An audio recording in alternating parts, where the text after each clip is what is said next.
Hello, എല്ലാവർക്കും എൻ്റെ പുതിയ വീഡിയോയിലേക്ക് സ്വാഗതം.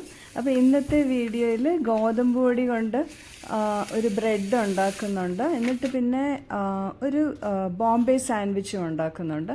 അപ്പോൾ ബ്രെഡ് ഉണ്ടാക്കാനായിട്ട് ഞാനിവിടെ 1 കപ്പ് പാല്, ചെറു ചൂടുള്ള പാലും പിന്നെ ഒരു 1/3 കപ്പ് വെള്ളവും കൂടെ ചേർക്കുന്നുണ്ട്. അപ്പോൾ ടോട്ടലി ഒരു 330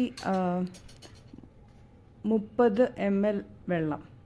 എന്നിട്ട് അതിലേക്ക് 1 ടീസ്പൂൺ ഈസ്റ്റും പിന്നെ 2 ടേബിൾ സ്പൂൺ പഞ്ചസാരയും കൂടെ ചേർക്കാം.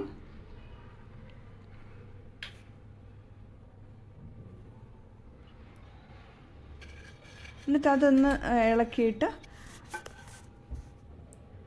നമുക്കിതിലേക്ക് അളന്ന് വെച്ചിരിക്കുന്ന മൈദ ചേർക്കാം. ഞാനിവിടെ 2.25 കപ്പ് മൈദ എടുത്തിട്ടുണ്ട്. മൈദയും പോട്ടോ, ഗോതമ്പ് പൊടി, മൈദ അല്ല, ഗോതമ്പ് പൊടി എടുത്തിട്ടുണ്ട്.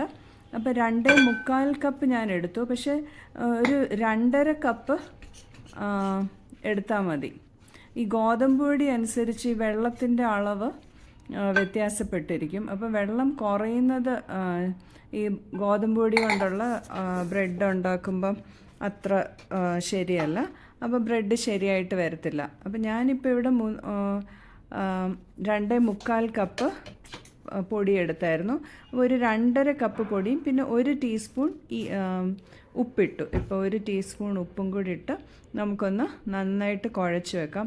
ആദ്യം ഇതൊന്ന് നന്നായിട്ട് മിക്സ് ചെയ്തിട്ട് ഒരു 10-15 മിനിറ്റ് ഒന്ന് അങ്ങനെ റെസ്റ്റ് ചെയ്യാനായിട്ട് വെക്കണം. അപ്പോൾ ഈ വെള്ളമൊക്കെ ഒന്ന് അബ്സോർബായിട്ട് ഇച്ചിരി ഗ്ലൂട്ടനൊക്കെ ഡെവലപ്പ് ചെയ്യും. ഇപ്പം നോക്കുമ്പോൾ അതിങ്ങനെ മാവിങ്ങനെ പറഞ്ഞു വരും. അപ്പോൾ ഒരു 10-15 മിനിറ്റ് ഒന്ന് റെസ്റ്റ് ചെയ്യാൻ വെച്ച് കഴിഞ്ഞാൽ ആ മാവൊക്കെ ഒന്ന് സെറ്റായിട്ട് ഗ്ലൂട്ടനൊക്കെ ഒന്ന് ഡെവലപ്പ് ചെയ്ത് വരും. അതിനായിട്ടാണ് നമ്മൾ ഈ ഗോതമ്പ് പൊടി കൊണ്ടുള്ള ബ്രെഡ് ഉണ്ടാക്കുമ്പം ആദ്യം ഒരു 15 മിനിറ്റ് ഒന്ന് റെസ്റ്റ് ചെയ്യാൻ വെക്കണം. അങ്ങനെ റെസ്റ്റ് ചെയ്യാൻ വെക്കുന്നതിന് ഓട്ടോലിസ് എന്ന് പറയും. അപ്പോൾ ഇനി 15 മിനിറ്റ് കഴിഞ്ഞിട്ട് നമുക്ക് ഈ മാവെടുത്ത് നന്നായിട്ടൊന്ന് കുഴച്ചെടുക്കാം. ഒരു 15 മിനിറ്റ് കുഴയ്ക്കേണ്ടി വരും. ഗ്ലൂട്ടനൊക്കെ ഡെവലപ്പ് ചെയ്ത് നല്ലതായിട്ട് വലിഞ്ഞ് വരണം മാവ്. ഇപ്പോൾ ആണെങ്കിൽ നമ്മൾ ആ മാവ് ഇങ്ങനെ വലിച്ചാൽ അതിങ്ങനെ ഒരു പറഞ്ഞു വരുന്ന പോലെ തോന്നും. പക്ഷേ ഇങ്ങനെ നന്നായിട്ടൊന്ന് കുഴച്ച് കഴിയുമ്പോൾ എന്നിട്ട് വലിക്കുമ്പോൾ ഇതൊരു ഇലാസ്റ്റിക്കായിട്ട് ഇങ്ങനെ പറയാതെ ഒരു കൺസിസ്റ്റൻസിയിൽ വരും. അങ്ങനെ അത്രയും സമയം നമ്മൾ കുഴയ്ക്കണം. ഇതിപ്പോൾ ഞാൻ പുതിയൊരു ഗോതമ്പ് പൊടിയാണ് ഉപയോഗിക്കുന്നത്. അതുകൊണ്ട് വെള്ളത്തിൻ്റെ അളവ് എനിക്ക് അത്രയ്ക്ക് അറിയത്തില്ലായിരുന്നു. അപ്പോൾ ഇപ്പം നോക്കുമ്പോൾ വെള്ളം ഇച്ചിരി കുറവുണ്ടെന്ന് എനിക്ക് തോന്നി. അതുകൊണ്ട് ഞാൻ കുറച്ച് വെള്ളം കൂടെ ചേർത്ത് കുഴച്ചെടുക്കുക. ഓരോ ഗോതമ്പ് പൊടിയുടെ അനുസരിച്ച് വെള്ളത്തിൻ്റെ ക്വാണ്ടിറ്റി വ്യത്യാസം വരും. എന്നിട്ട് നമുക്കിതൊരു കുഴച്ചൊരു പരുവാകുമ്പോൾ നമുക്കതിലേക്ക് 2 ടേബിൾ സ്പൂൺ എണ്ണ ചേർക്കാം. ഞാനിവിടെ ഒലിവ് ഓയിലാണ് ചേർക്കുന്നത്. അല്ലെങ്കിൽ നെയ്യ് ചേർക്കാം, അല്ലെങ്കിൽ ബട്ടർ ചേർക്കാം. എന്നിട്ട് ഈ എണ്ണ ഇതിലേക്ക് നന്നായിട്ട് കുഴച്ച് ചേർത്ത് നല്ല ഇലാസ്റ്റിക് പോലെ ആവുന്ന വരെ ഇതൊന്ന് കുഴച്ചെടുക്കാം. ഇപ്പം മൈദാമാവാണെങ്കിൽ ഒരു 60% വെള്ളം മതി ഗോതമ്പ് പൊടി നന്നായിട്ട് കുഴച്ചെടുക്കാൻ. പക്ഷേ ഗോതമ്പ് പൊടിയാണെങ്കിൽ ഒരു 80-85-90% വരെ വെള്ളം വേണ്ടി വരും. എന്ന് വെച്ചാൽ 1 കിലോ മാവ് എടുക്കുകയാണെങ്കിൽ ഒരു 800-850-900 വരെ ml വെള്ളം യൂസ് ചെയ്യേണ്ടി വരും നന്നായിട്ട് കുഴച്ചെടുക്കാനായിട്ട്. ഇപ്പോൾ ഇത് നന്നായിട്ടൊന്ന് കുഴച്ച് എടുത്തിട്ടുണ്ട്. ഇനി നമുക്കിതൊന്ന് റെസ്റ്റ് ചെയ്യാൻ വെക്കാം. അതൊന്ന് പ്രൂഫ് ചെയ്യാനായിട്ട്, നന്നായിട്ട് പൊങ്ങി വരാനായിട്ട് ഒരു ക്ലിങ് ഫിലിമോ അല്ലെങ്കിൽ ഒരു നനഞ്ഞ കിച്ചൻ ടവലോ ഇട്ടൊന്ന് മൂടി റെസ്റ്റ് ചെയ്യാൻ വെക്കാം. അത് ടെമ്പറേച്ചറൊക്കെ അനുസരിച്ച് ഇച്ചിരി നല്ല ചൂടൊക്കെ ഉണ്ടെങ്കിൽ അത് എളുപ്പം പൊങ്ങി വരും. പക്ഷേ തണുത്ത സ്ഥലമൊക്കെ ആണെങ്കിൽ പൊങ്ങി വരാൻ ഇച്ചിരി താമസമാകും. അപ്പം വേണമെങ്കിൽ നമുക്ക് ഓവനൊന്ന് ഓൺ ചെയ്തിട്ട് അതിലേക്ക് ഓൺ ചെയ്തൊന്ന് ചെറുതായിട്ട് ചൂടാക്കിയിട്ട് പിന്നെ ഓഫ് ചെയ്തിട്ട് അതിൽ വെച്ചാലും മതി. അപ്പോൾ ഇപ്പം നമ്മുടെ മാവ് പൊങ്ങി വന്നിട്ടുണ്ട്. ഇനി നമുക്കിതൊന്ന് കുഴച്ചിട്ട് ബ്രെഡ് ടിന്നിലോട്ട് മാറ്റണം. അപ്പോൾ അതിനായിട്ട് ഞാൻ ബ്രെഡ് ടിന്നിൽ ഇച്ചിരി നെയ്യ് പുരട്ടി വെച്ചിട്ടുണ്ട്. ഞാനിവിടെ 7 ഇഞ്ചിൻ്റെ ബ്രെഡ് ടിന്നാണ് എടുക്കും.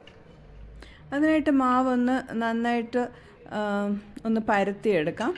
കൈകൊണ്ട് ഒന്ന് ഞെക്കി ഇങ്ങനെ പരത്തിയാലും മതി. ഇപ്പം ഞാൻ ഒരു റോളിംഗ് പിൻ വെച്ച് പരത്തിയിട്ട് നമുക്കിത് നന്നായിട്ട് ടൈറ്റായിട്ടൊന്ന് ചുരുട്ടിയെടുക്കണം.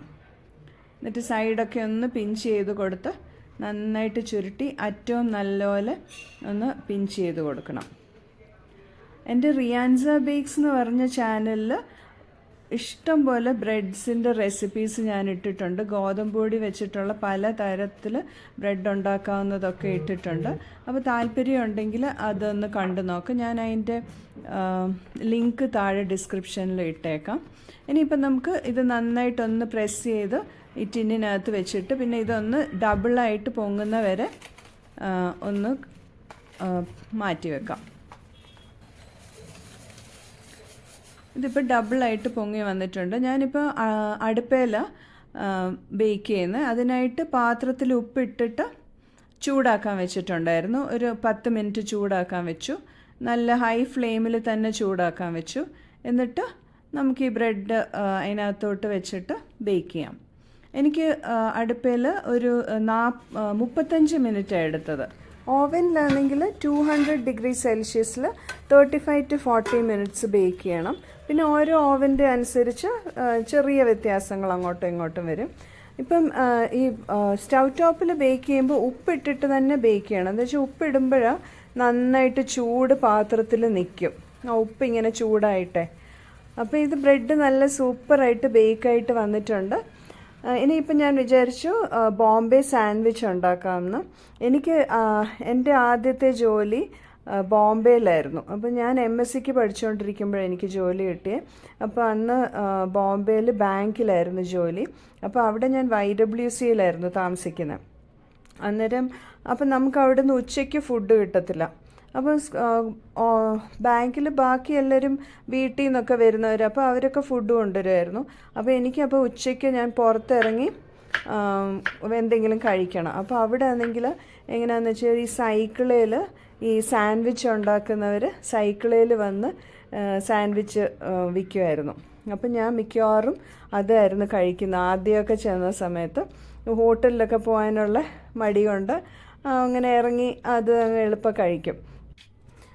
അവിടുത്തെ ഒരു ഫേമസ് സാൻഡ്വിച്ചായത്. അവിടെ ഈ ജോലിക്കൊക്കെ പോകുന്ന, പിന്നെ അവിടെ സ്റ്റോക്ക് എക്സ്ചേഞ്ചിലും എല്ലാം ജോലി ചെയ്യുന്നവരൊക്കെ ആ സമയത്ത് ഉച്ച സമയത്ത് പുറത്തിറങ്ങുമ്പോൾ ഒത്തിരി പേര് ഇങ്ങനെ ഈ സാൻഡ്വിച്ച് കഴിക്കുമായിരുന്നു. അപ്പോൾ എനിക്ക് ഭയങ്കര ഇഷ്ടമായിരുന്നു. വളരെ സിമ്പിളായിട്ടുള്ള സാൻഡ്വിച്ചാണ്. അപ്പോൾ നന്നായിട്ട് ബട്ടർ വരട്ടും. എന്നിട്ട് ഗ്രീൻ ചട്നി ഞാൻ സമൂസയുടെ വീഡിയോയിൽ ഇട്ടിട്ടുണ്ടായിരുന്നു. മല്ലിയില, പിന്നെ അതിൻ്റെ പകുതി പുതിന ഇല, പിന്നെ കുറച്ച് സവാളയും പച്ചമുളകും നാരങ്ങ നീരും ഇച്ചിരി 1 ടീസ്പൂൺ പഞ്ചസാര, പിന്നെ ആവശ്യത്തിന് ഉപ്പും കൂടെ ചേർത്ത് അങ്ങ് അരച്ചെടുത്താൽ മതി. അപ്പോൾ എന്നിട്ട് പിന്നെ അതിനകത്ത് സവാള അരിഞ്ഞത്, ടൊമാറ്റോ അരിഞ്ഞത്, ഉരുളക്കിഴങ്ങ് പുഴുങ്ങി അരിഞ്ഞത്, പിന്നെ കുക്കുംബർ, പിന്നെ വേണമെങ്കിൽ ക്യാപ്സിക്കം അത്, പിന്നെ ഇച്ചിരി ടൊമാറ്റോ സോസും ഒഴിക്കും. ഗ്രീൻ ചട്നി കൂടുതൽ വേണമെങ്കിൽ അതൊഴിക്കും. പിന്നെ ചാട്ട് മസാല ഇഷ്ടമാണെങ്കിൽ അത് ഇച്ചിരി ഒന്ന് സ്പ്രിങ്കിൾ ചെയ്യാം. അത്രയേ ഉള്ളൂ സിമ്പിളായിട്ടുള്ള സാൻഡ്വിച്ച്. പിന്നെ വേണമെങ്കിൽ ചീസ് വെക്കാം. ചീസ് വെച്ചിട്ട് പിന്നെ ടോസ്റ്റ് ചെയ്യാം. പക്ഷേ ഇന്നിപ്പോൾ ഞാൻ ചീസൊന്നും വെക്കുന്നില്ല. ജസ്റ്റ് സിമ്പിളായിട്ട് ഇങ്ങനെ അങ്ങ് എടുത്തു. അങ്ങനെ സാൻഡ്വിച്ച് റെഡിയായി. അപ്പോൾ എൻ്റെ ഒരു നൊസ്റ്റാൾജിക് ഭക്ഷണം ഇത്. അപ്പോൾ എല്ലാവർക്കും വീഡിയോ ഇഷ്ടപ്പെട്ടു എന്ന് വിചാരിക്കുന്നു. വീഡിയോ ഇഷ്ടപ്പെട്ടിട്ടുണ്ടെങ്കിൽ ലൈക്ക് ചെയ്യാൻ മറന്നു പോകല്ലേ. പിന്നെ വീഡിയോയെ പറ്റിയുള്ള അഭിപ്രായങ്ങളൊക്കെ ഒന്ന് കമൻറ്റിൽ പറയണേ. Thank you so much for watching. By.